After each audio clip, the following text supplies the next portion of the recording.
I'm really excited that we're going to get a chance to speak with you. I know you're a GP and you're also getting into career coaching. Well, you've kind of been on that journey. So, for those of you that don't know me, I'm Neela Gohil. I'm a relationship coach and I help people to attract lasting love, or I help them to experience more love and connection in their relationships. And I just thought with health and relationships, this is a topic that's so valuable for people, because I don't think people realize the connection between the two. I've had people coming to me with health challenges, and whilst I'm not a GP, I've really, understood that there's something going on that's deeper, for them. That's why health challenges show up in the first place. So I help them to get to the root cause. So I just want to learn from you, as a GP, what kind of people come to you, and maybe you can share a little bit about your story, because I know you're in a fabulous relationship as well. Just have a conversation. Yeah, no, that'd be lovely. Thank you for inviting me first, Neela. So yes, I am a GP and I have been for a number of years, amongst other skills that I have. And I really enjoy career coaching. My passion is to raise confidence in those I meet. And that's my superpower. That's what I feel. However, whatever I do in life can only be possible, with support. And I have a very supportive husband, and I suppose I'm lucky. Has it always been that way? Probably, it comes and goes.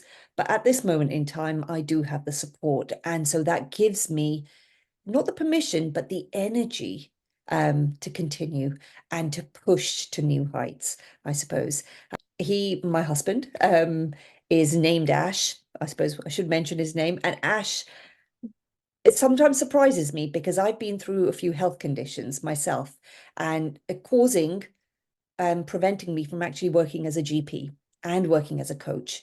And he's supported me during that time, to the extent as supporting me financially, but also not putting pressure on me to return to my job, to return to what I'm doing. But over the years, it's like those little bits of positive nudges that he's given me to actually, yeah, you're not struggling to speak as much as you think. We can hear you, and different things like that. That's pushed me to rise and move forward. That's great. So you've said a few things there, so let's just unpack some of it, right? Because you said you're a GP, but your superpower is career coaching. So just let me just talk a little bit about that first. How did you transition from a GP, or are you still doing GP work? Yeah. So I'm still doing GP work, and I think, in my current practice for about 3 years, working 2.5 days. And I manage that due to my health condition. So it's no surprise that I've got rheumatoid arthritis, which is an inflammatory condition. So I've got to be mindful of how much I've got to do. So I still work leading a practice with others. And the other 2.5 days are for me, for my learning, for my career coaching. I coach for the NHS, and help people rise to the next role in their career. But more recently, I've kind of thought, like I've said, I can do this. I can do this, for myself as well. And why did I stop it so many years ago? And so I've returned to coaching independently, privately, and yeah, and I'm soon to release a course in next month. Yeah, Yeah, so that's it's kind of given me that strength. Yeah, so I believe, obviously I'm a coach as well, been a coach for a number of years, and I think it's such a powerful tool, and I think people don't really understand its value. It's like, what is coaching? It's different from therapy, because and I don't really like the word therapist, but I would call it a healing practitioner, where I used to help people to really get to the root cause of what's causing certain things, issues in their life. So for example, if somebody would come to me and they say, I've got ulcer, we work with them and obviously coach them and ask them some more questions, because I don't think coaching is about telling somebody, it's getting them to come to their conclusion. And it's also not for people, I feel, that have got problems. I think this is the misconception. I think coaching is for someone who's, they're probably a bit stuck. They want to move to the next level of their life, and they want success. Mhm. And the reason why coaching is great is because it can really help you to, just break some of those patterns of thinking and those habits that we get. It's wonderful that you've started coaching again, and sorry to hear that you've had health challenges. In your case, you're lucky. You said you got a wonderful partner called Ash, who's really helped you. So, how long have you kind of been in the relationship with him, and what kind of support has he given you? I know you said financial, but talk to me a little bit more about that. Mm. So we've been married for 19 years, so a long relationship. And I suppose the support is multifactorial, from just the little bits. He works full time, I work full time in my own way, but sometimes it's the emotional support, that feel good factor in the relationship. The money is we both earn, so the finances, it was just when I was unwell. But knowing that I've got a supportive husband and I can do whatever I want is really important in life. So that's there. It's the little bits. So, for example, at the weekend, I was off facilitating a workshop for the weekend, and that was on Sunday. And on Saturday, I prepared all day. On Sunday, when I came back, the ironing was done. Yeah. Lucky I you. was surprised, but that was done. My kids are a lot older. They're 17 and 13, but they had been looked after. I didn't need to worry about lunch. I left the house at 9 o'clock on the Sunday. And when I came back, I didn't have to worry about anything. So there's that sort of support, Yeah, I think it's which is, brilliant. You've got him house trained. There's so many men out there, they don't even have this concept of doing the ironing. And it's wonderful. You're lucky that you've actually managed to manifest somebody like that, yeah. And I So didn't ask him. I yeah. didn't ask him. But it's his reply when I asked was, you've been busy for the last 2 days and you're doing something which is going to help the household. So we've done our little bit. And Yeah. so those words were encouraging in themselves.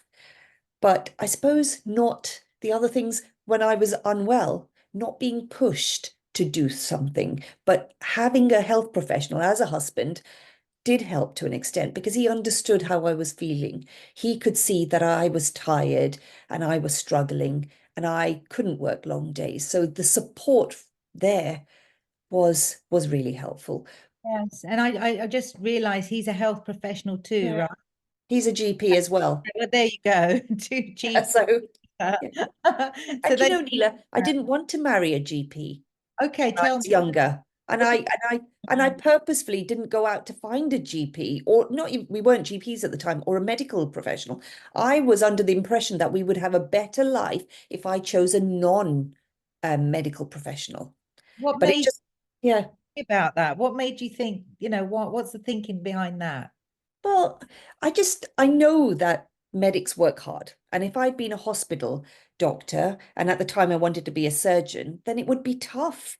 I would have training programs for 5 to 6 years, when I would be training to be a consultant, and there would be no time for family, no time for having children.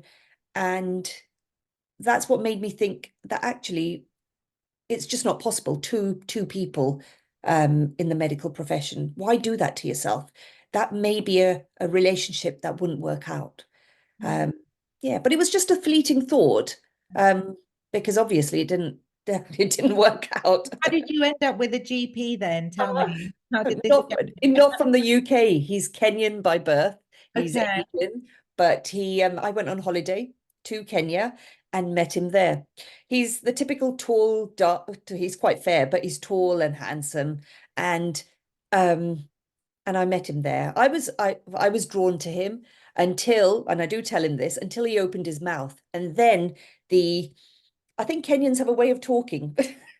And this attitude came across, and his manner of talking came across, and then that kind of, put a downer on things. However, he came to the UK to further his training, and we connected. And if first impressions aren't always true. Yeah. And he was a completely different person. But before that time, we connected further when my gran was ill in India. And this chap spent his own funds in Kenya to text me and support me during the ill health of my gran, and then eventually her passing. That's so beautiful. And I think that's what I'm saying. A lot of women come to me and they're like, there's no good men out there, Neela. And I say, never assume, because I don't think relationships should be done with a checklist. Mm, I think that you're totally failing yourself. And I think it's so good, when you just listen to your instincts. mm, Because there's a lot of talk nowadays about red flags, and these are the things to watch for. And then even like you said, there were some things about him that you kind of didn't feel so comfortable in the beginning, but you just kind of went with your heart.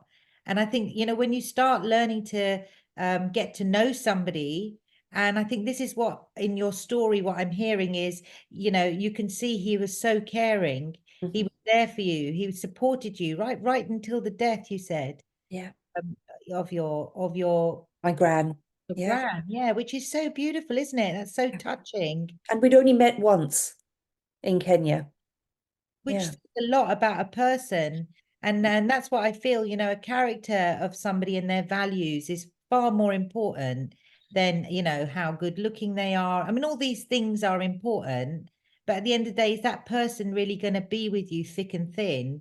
And you can see, from that, and even when you talk about your own health challenges, Mm, he's also been there for you to give you, to give you that support, mm, so that you can go out and you can do your thing in the world. And I think that's beautiful because there's not a lot of people that are like that. I know when I was in a relationship and I was married at that time, a lot of the conflict was because I think as a woman, I was very ambitious. I'd lost my mum at a young age and I'd spent a lot of time taking care of her. So when it was kind of my time, if you know what I mean. And it just happened to be when I got married that my career started advancing. I was traveling. And I really wish I'd have had a partner that really understood mm, where I was coming from. And I think this is again another point because if you are with somebody and they have different vision or values, I don't think the relationship really then works. mm, I think it's really important you're on the same page mm. in terms of But yeah, support. Yeah. absolutely. If I can add, and if what you've said there has just made me think that were we always on the same page? And like in any relationship, probably not. In the early stages, were we at the competing phase? We were both ambitious. We were both wanted to run GP practices, and we both worked full time. We then eventually we had children, and I suppose you've got to weigh there's different stages of life and think actually who needs to take a backward step here. And at that time I kind of took a backward step, even though it wasn't what I wanted, but I did that because my children were young, and they needed me at that stage. But I didn't lose that support. You've got to sometimes in a relationship it's a compromise. And in order to make it work and to make it successful, each of us at different times has kind of compromised, and taken a backward step, or just a step to the side so the other one can progress, or you know Only- yeah. And Tish, you can only do that if, like I can imagine as a successful GP yourself, having to take a back step and suddenly having to rely on your partner for that income and support. Because unless you have complete faith and trust that you know what I mean? Because I know Yeah. there's partners out there, they may not support you. I know there's partners out there that have forced their wives or their partners to go back to work as soon as possible because it's like, no, we need the money. I don't think women should be forced or Mm. pressured, like you say, to go back to work. And it's so nice that you weren't pressured. you are actually able to go off, take care of your health, take care of the kids, and just have this, successful career that you've got now. There's an element of luck, but there's the element of working together, isn't there? And in order to make it successful and understanding each other, but also taking time for each other. We cook a weekly meal together, or we kind of make sure that at least at the weekend we spend time in the kitchen together cooking a meal to make it that little bit special. So it's time that you wouldn't usually spend with working 11 or 12-hour days, but that little time together is important. So tell me, obviously you've got this understanding with him and everything. There's viewers out there, they always ask me this question, how do you bring the spark back into a relationship? How do you have those conversations, difficult conversations? Just share with us what's worked for you. Okay, so it's funny you should say this, that spark. I haven't lost that spark. It's always been there. But it's up and down, isn't it? Like in any relationship, there's always a bit of an argument that's easily diffused. But I think spending time, like I said, at the weekend, or even during the week, we always try and have at least half a day together that we're off during the week, going for a walk really helps, like an hour, 2 hours walk where you can talk openly about what's troubling you, what changes that you're thinking about, where your mind is at. So that helps us.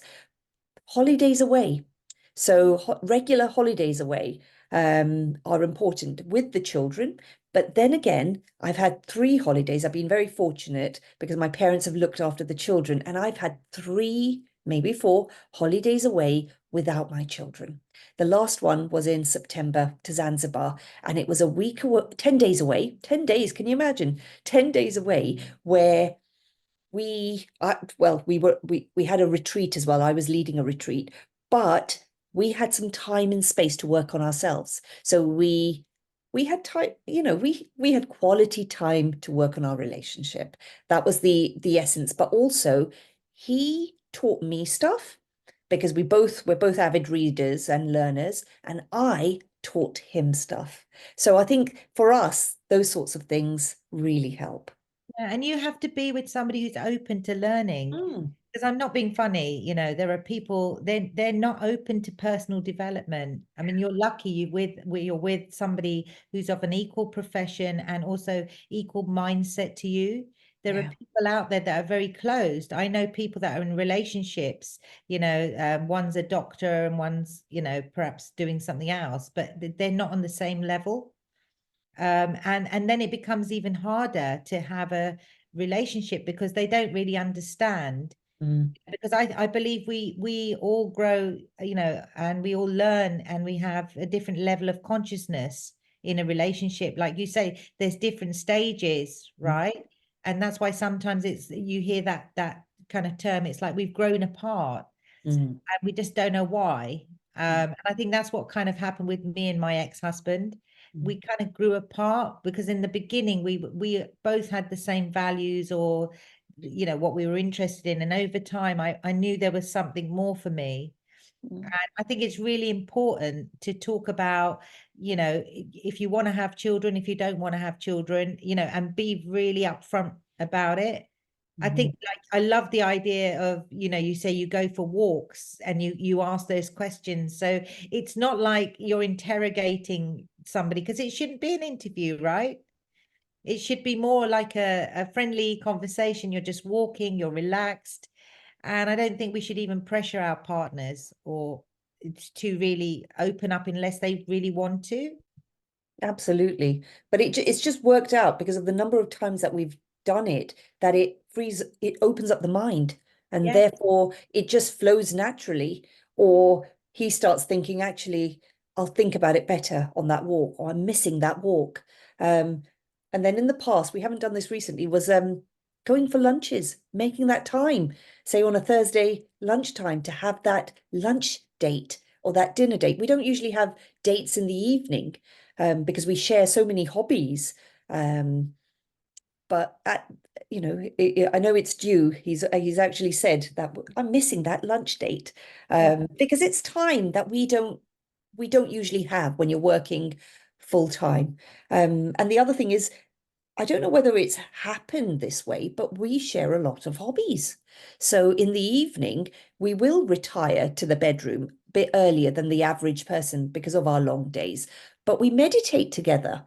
Yes, I And love that. yeah, we meditate together. So he'll put on his music or his muse. We use muse, and so we'll put on these devices and we'll meditate together. But I'll have done my gratitude practice before then. He's not into that, but the meditation keeps him going. And we'll read in bed for That's the such next a hour. beautiful ritual, I think, because I mean, I know I've had relationships in the past, and one of my favorite things to do with my partner is to meditate and just have that, quiet time, and also connection. And I'm talking non-sexual, it just comes from a heart to heart, source connection. There's something bigger than us, and gratitude's always amazing. And I do kind of do that within the meditation. But yeah, I think all these things that you are saying, makes for a really fabulous relationship. The one thing I do want to touch on though is about the health challenges, because I do get people coming to me, saying, Neela, I've got like a stomach ache, or I've got an ulcer or a backache. What's your take on it in terms of health and relationships?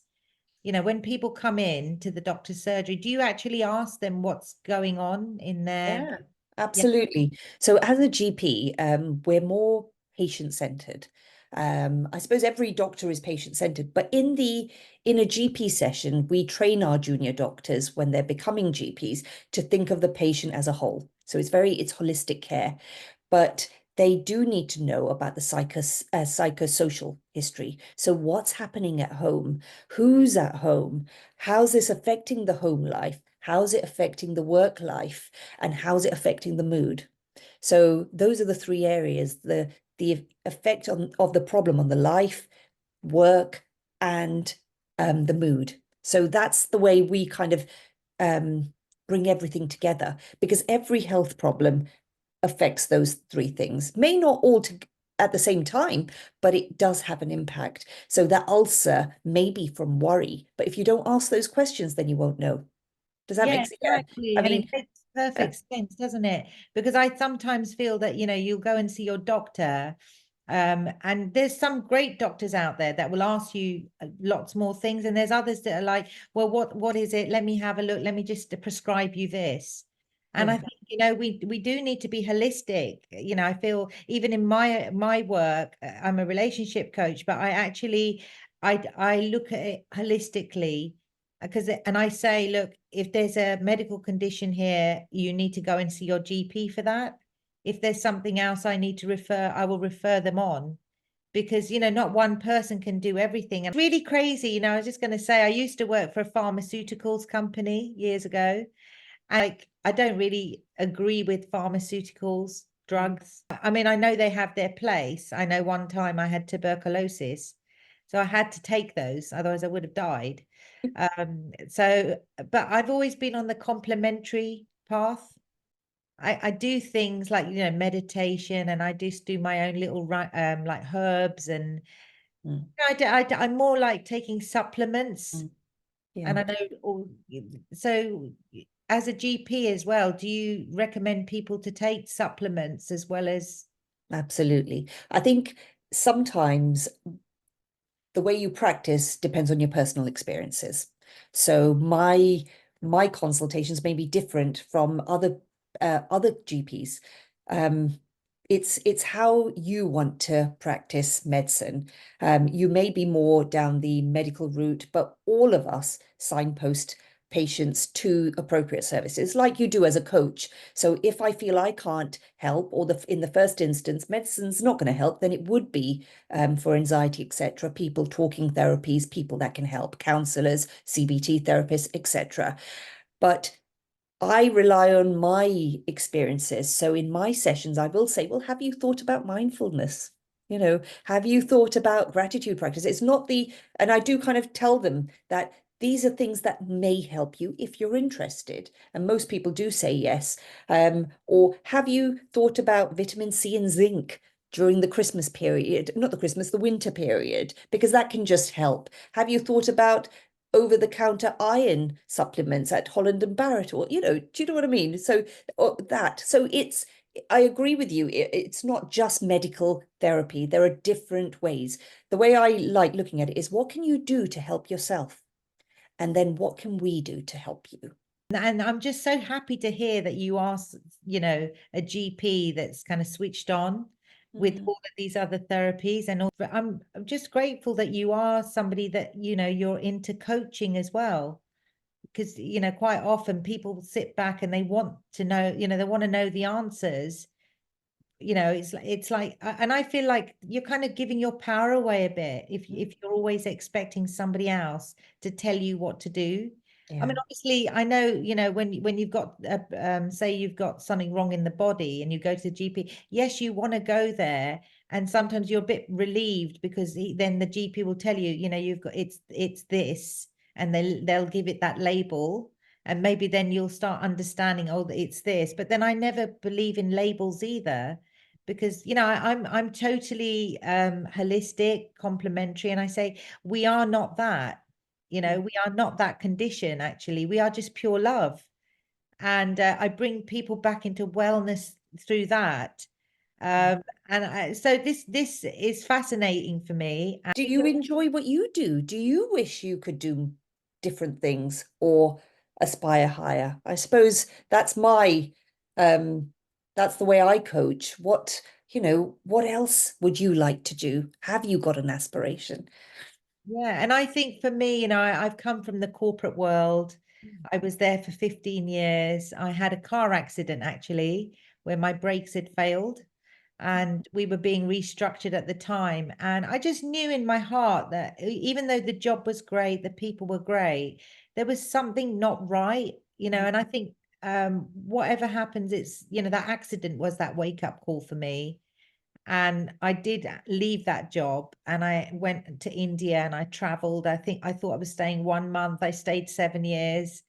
And so I've done a lot of healing. I've been on a real spiritual journey. I think health challenges certainly led me to really, question what's going on with me.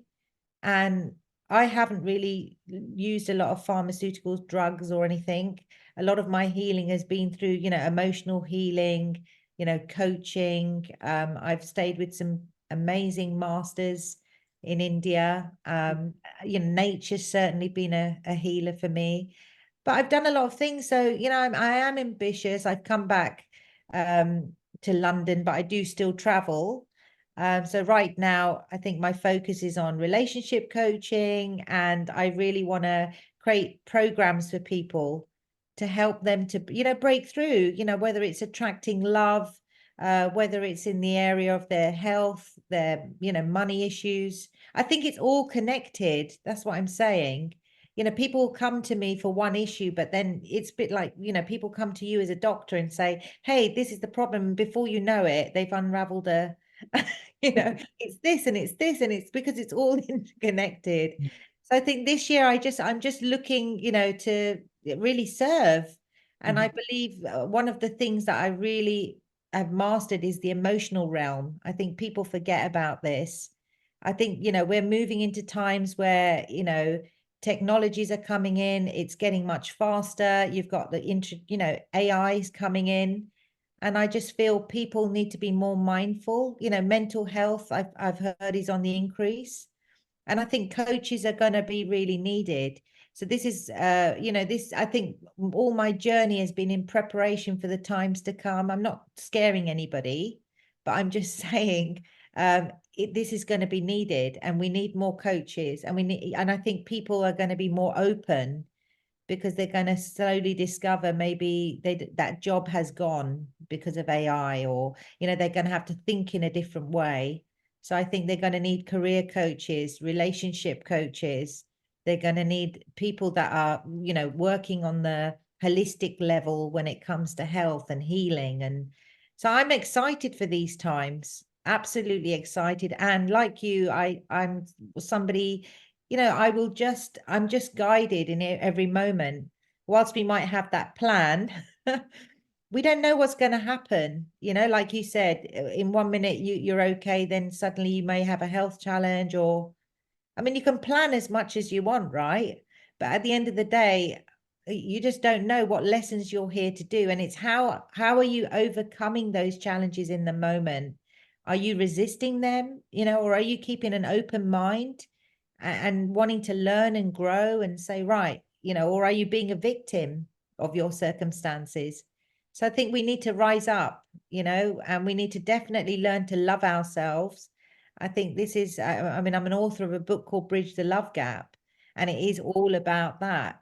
How do you absolutely love yourself in the process? Because if you don't have yourself, you've got nothing, right? You don't have your health. I mean, I lost my mother to cancer when she was really young. So I can see that journey. It's like, gosh, health is so important now. Mm. So, yeah, Absolutely. Those key words, isn't it? Self-love and kindness to yeah, self. Yeah. so beautiful, isn't it? So thank you very much for this. Pleasure. Thank you for inviting me. I really wish you well, with the career coaching and everything, your health, your relationship. May you have an amazing year. Thank you, Neela. Yeah.